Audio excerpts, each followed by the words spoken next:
Hey guys, welcome back to a brand new video.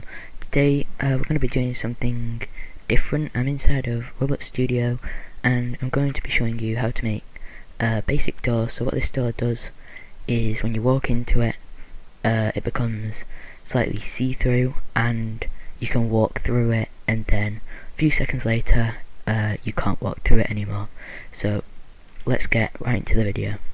So the first thing we want to do is close the output. Make sure you've got Explorer and Properties open. You can go to View and make sure these are on here. And now let's get right into building. So you can make this door however you want. I'm just gonna make this. So move one. I'm just gonna make a sort of like a door shape. So we're gonna do 1, 2, 3. 4, 5, 1, 2, 3. Let's just see here.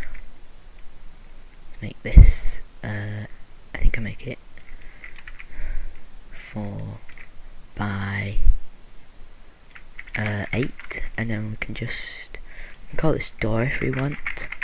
So you can actually use this for anything. It doesn't have to be a door. It could be literally anything that you want to make work like this. So I'm just going to make the wood.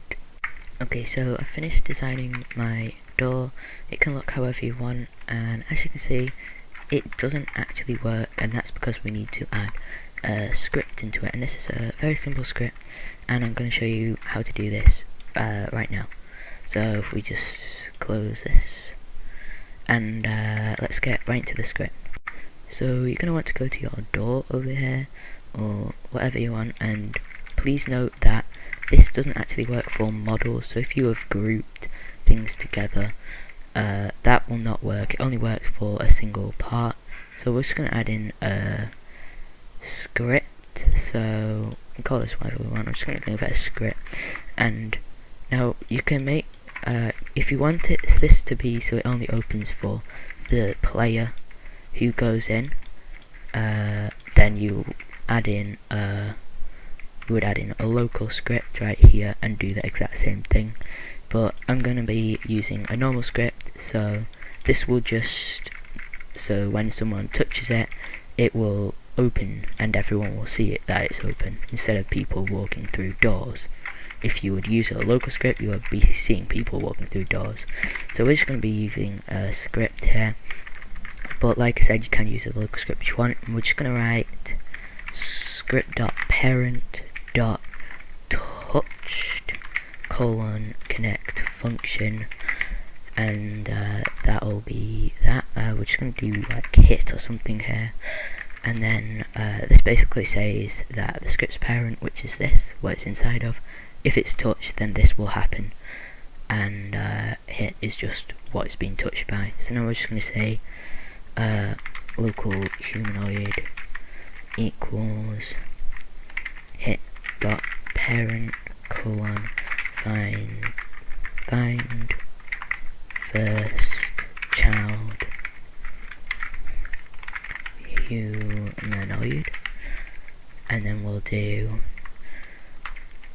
if humanoid doesn't equal nil, then so this checks if player's touching it.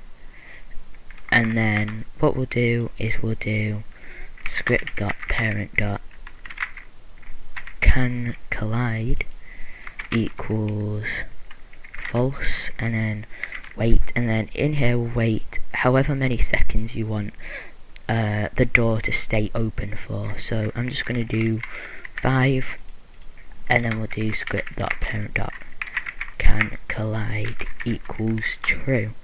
That's the whole script, and now let's go and test this. Okay guys, so if you just press this play here or here, you can play it and test your game. And if we walk up to the door, you can see it. We can walk through it, and then after however many seconds you put, it should close, and then we can walk through it again, just like so. But the problem is with this, we can't really tell if it is open. That's because it's not slightly transparent, so we can't see through it. So we're going to be doing that now. So if we just stop testing this, so if we go back into the script, we can just do here script.parent.transparency equals, and then this is how much transparency you want. So if I just go to this door, you can see in the properties over here, we have transparency, so 0.5. You can see through this quite a lot. I don't really want that. You can set this to how many you want. You can make it completely invisible by setting it to 1.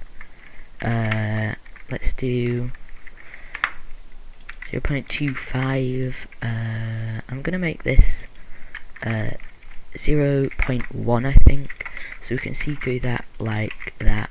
Let's actually do 0.15.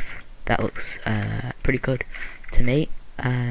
So let's actually just remember what you want it to be, and make sure this is actually anchored as well. So you have anchor here and anchor here.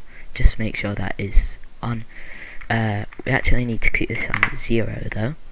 So make sure transparency on 0, and then we're just going to do here however much transparency you want. So we'll do that there, and then we'll do let's do this here actually.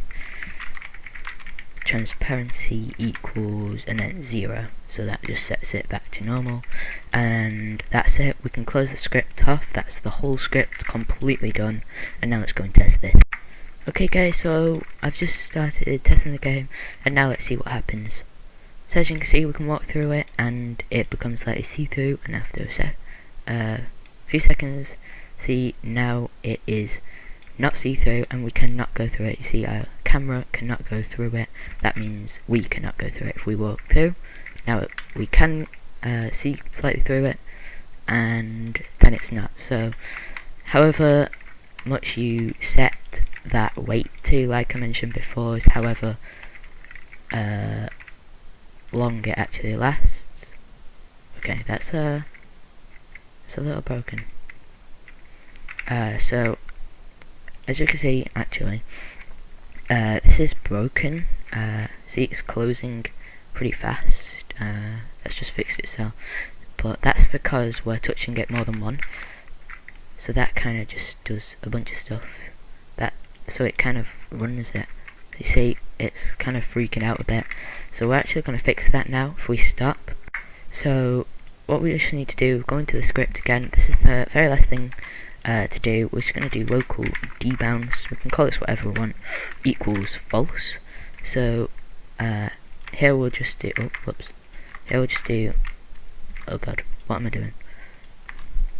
If debounce equals false, then so that's if this definitely equals false.